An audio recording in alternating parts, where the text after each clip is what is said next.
Good morning, students. Myself, Dr. Sunaina Khatri, Assistant Professor in ABSD, Government PG College, Barmer. मैं आपके accounts विषय की अध्यापिका हूँ और आपको ग्रुप फर्स्ट जो अकाउंटिंग विषय से संबंधित है उसके पेपर सेकंड और थर्ड का अध्ययन कराऊंगी। यहाँ हम पेपर सेकंड इनकम टैक्स के सिलेबस के बारे में चर्चा करेंगे और उसके पश्चात हम सिलेबस को क्रमबद्ध अध्ययन करने की प्रक्रिया प्रारंभ करेंगे। टोटल सिलेबस 5 यूनिट्स में डिवाइड है। इसके प्रथम यूनिट में कॉन्स्टिट्यूशनल प्रोविजंस, उसका distribution of tax proceeds among centre and state a brief study, अर्थात केंद्र तथा राज्य के मध्य कर प्रक्रिया के डिस्ट्रीब्यूशन से संबंधित कॉन्स्टिट्यूशनल प्रोविजंस का संक्षिप्त अध्ययन इसमें सम्मिलित किया गया है। इसके पश्चात नेक्स्ट अध्याय बेसिक कॉन्सेप्ट्स और डेफिनेशंस, अर्थात महत्वपूर्ण अवधारणाएं तथा परिभाषाओं से संबंधित है, जिसके अंतर्गत हम इनकम टैक्स में प्रयोग किए जाने वाले महत्वपूर्ण बिंदुओं के बारे में उनकी परिभाषाओं का अध्ययन करेंगे। जैसे इनकम अर्थात आय क्या है, आय की गणना में क्या क्या सम्मिलित किया जाता है, इनकम टैक्स के संदर्भ में आय में क्या क्या चीज़ जोड़ी जाती है। नेक्स्ट एग्रीकल्चर इनकम अर्थात कृषि आय किसे कहा जाता है, कृषि आय की गणना किस प्रकार की जाएगी और कृषि आय कर योग्य है या कर मुक्त और किस सीमा तक कर मुक्त है, इसके संबंध में चर्चा की जाएगी। इसके साथ ही कैजुअल इनकम अर्थात आकस्मिक आय, अर्थात ऐसी आय जो पूर्व में ज्ञात न हो किंतु आकस्मिक रूप से हमें प्राप्त हो जाती है। ऐसी आय की गणना किस प्रकार की जाती है, उस पर कर निर्धारण कैसे किया जाता है, इसके संबंध में अध्ययन किया जाता है। इसके साथ ही बेसिस ऑफ चार्ज, चार्ज के आधार क्या है, फिर उसके पश्चात स्कोप ऑफ टोटल इनकम अर्थात कुल आय की गणना किस प्रकार की जाती है, कुल आय के क्षेत्र में क्या क्या चीज़ें सम्मिलित की जाती है। इसके पश्चात next chapter residence and tax liability अर्थात निवासीय स्थिति तथा उसके आधार पर कर निर्धारण से संबंधित है। इसके अंतर्गत एक व्यक्ति की निवासीय स्थिति गत वर्ष में क्या होगी, अर्थात गत वर्ष हेतु आयकर के दृष्टिकोण से वह व्यक्ति भारत में साधारण निवासी था, असाधारण निवासी था या अनिवासी था। इस आधार पर उसका कर दायित्व कितना होगा और उसे भारत में अर्जित की गई या अन्य देशों में अर्जित की गई किन किन आय पर भारत में कर देना होगा, इसके संबंध में जानकारी प्राप्त की जाएगी। यूनिट सेकंड के अंतर्गत हम इनकम के प्रमुख 5 शीर्षक जो कि इनकम फ्रॉम सैलरी अर्थात वेतन से आय, इनकम फ्रॉम हाउस प्रॉपर्टी अर्थात मकान संपत्ति से आय, थर्ड इनकम फ्रॉम बिजनेस और प्रोफेशन अर्थात व्यापार या पेशे से आय, fourth income from capital gain अर्थात पूंजी लाभ से आय, और आय का 5वां शीर्षक इनकम फ्रॉम अदर सोर्सेज अर्थात अन्य साधनों से आय। इन 5 आय के शीर्षकों में से 2 महत्वपूर्ण शीर्षक प्रथम व द्वितीय अर्थात इनकम फ्रॉम सैलरी और इनकम फ्रॉम हाउस प्रॉपर्टी से आय की गणना किस प्रकार की जाती है। एक व्यक्ति के वेतन शीर्षक की गणना हेतु वेतन में किन किन चीज़ों को जोड़ा जाता है, जैसे उसे मिलने वाले अन्य भत्ते, अनुलाभ, आय के स्थान पर लाभ, अग्रिम वेतन, ग्रेच्युटी, पेंशन, प्रोविडेंट फंड आदि के संबंध में किस प्रकार उसकी आय की गणना की जाती है, यह अध्ययन किया जाएगा।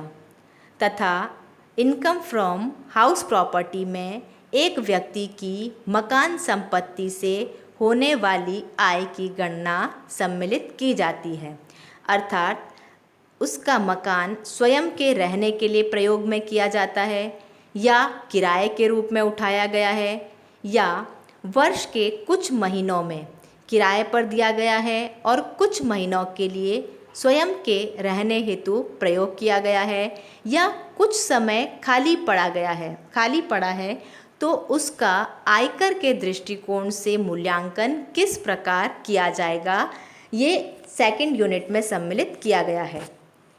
यूनिट थर्ड के अंतर्गत एक व्यक्ति के व्यापार और पेशे से आय के संबंध में गणना सम्मिलित की गई है, अर्थात बिजनेस और प्रोफेशन से होने वाली आय इसमें वर्णित की गई है।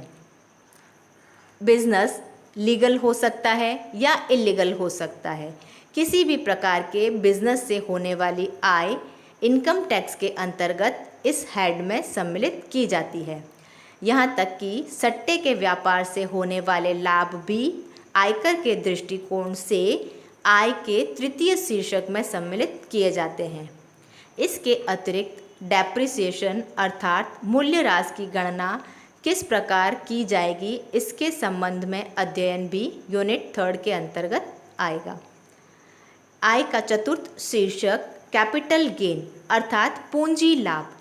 कौन कौन सी संपत्तियां पूंजीगत संपत्तियां मानी जाती है तथा इनके हस्तांतरण पर जो लाभ प्राप्त हुआ है उसमें से कितना लाभ कर मुक्त होता है तथा किन दशाओं में कर मुक्त हो सकता है तथा कितना लाभ कर योग्य होगा, इससे संबंधित गणनाएं कैपिटल गेन के अंतर्गत सम्मिलित की जाएगी।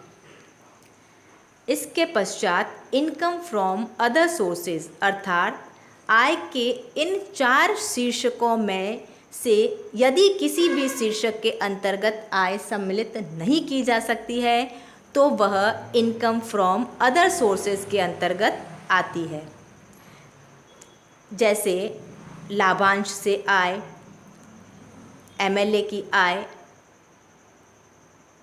इसके साथ ही विभिन्न प्रकार के बैंकों के ब्याज से आय या अन्य किसी भी साधन से प्राप्त, जैसे लॉटरी, क्रॉसवर्ड पजल्स, गुड़ दौड़ आदि से जीत की आय, ये सभी इनकम फ्रॉम अदर सोर्सेज में सम्मिलित की जाएगी। इसके पश्चात next chapter deemed income and aggregation of income से संबंधित है, अर्थात ऐसी कौन सी आय है जिन्हें आपकी आय माना जाता है तथा विभिन्न व्यक्तियों की आय को आपकी आय में किस प्रकार एग्रीगेट यानी जोड़ा जाएगा और किन किन परिस्थितियों में जोड़ा जाता है, उससे संबंधित अध्ययन सम्मिलित किया जाएगा। नेक्स्ट यूनिट 4 के अंतर्गत set of and carry forward of losses से संबंधित अध्याय सम्मिलित है, जिसके अंतर्गत यदि किसी व्यक्ति को किसी वित्तीय वर्ष में हानि होती है तो उसकी पूर्ति उसी वर्ष में आय के अन्य शीर्षकों से किस प्रकार पूरा किया जा सकता है तथा यदि उसी वर्ष अन्य शीर्षकों की आय से हानि की पूर्ति संभव न हो तो उसे कितने वर्षों तक आगे ले जाया जाएगा तथा किन साधनों से पूरा किया जा सकता है। इसके पश्चात deduction from gross total income अर्थात सकल कुल आय की गणना में से की जाने वाली कटौतियाँ अर्थात 80CCC से 80U तक के अंतर्गत आने वाली कटौतियों के बारे में अध्ययन किया जाएगा। इसके पश्चात रिबेट एंड रिलीफ अर्थात आयकर में से मिलने वाली छूटों के संबंध में अध्ययन किया जाएगा। साथ ही असेसमेंट ऑफ इंडिविजुअल अर्थात एक व्यक्ति की आयकर निर्धारण की उद्देश्य से आय की गणना तथा उसके कर दायित्व की गणना इसके अंतर्गत सम्मिलित की गई है। यूनिट 5 के अंतर्गत assessment of Hindu undivided family अर्थात हिंदू अविभाजित परिवार के आयकर का निर्धारण किस प्रकार किया जाएगा, इसमें कर्ता की निवासीय स्थिति को ध्यान में रखते हुए हिंदू अविभाजित परिवार का कर निर्धारण किया जाता है। इसके पश्चात next chapter assessment of firm अर्थात फर्मों के संबंध में कर दायित्व का निर्धारण किस प्रकार किया जाएगा, इसका अध्ययन सम्मिलित किया गया है। Next chapter is related to association of person and body of individual अर्थात अगले अध्याय में व्यक्तियों के समुदाय या व्यक्तियों के समूह के संबंध में आयकर की गणना किस प्रकार की जाती है उसकी जानकारी प्राप्त की जाएगी। Next chapter income tax authorities अर्थात आयकर प्राधिकारी एंड देयर पावर्स उनके अधिकार क्या होते हैं और उनकी शक्तियाँ क्या है, इससे संबंधित जानकारी प्राप्त की जाएगी। तथा filing of income tax return अर्थात इनकम टैक्स रिटर्न की फाइलिंग की प्रोसीजर क्या है, उसको किस प्रकार पूरा किया जाता है, इससे संबंधित जानकारी यूनिट 5 में प्राप्त की जाएगी। इस प्रकार इनकम टैक्स के अंतर्गत हम विभिन्न प्रकार के कर निर्धारण के संबंध में जानकारी प्राप्त करेंगे। धन्यवाद।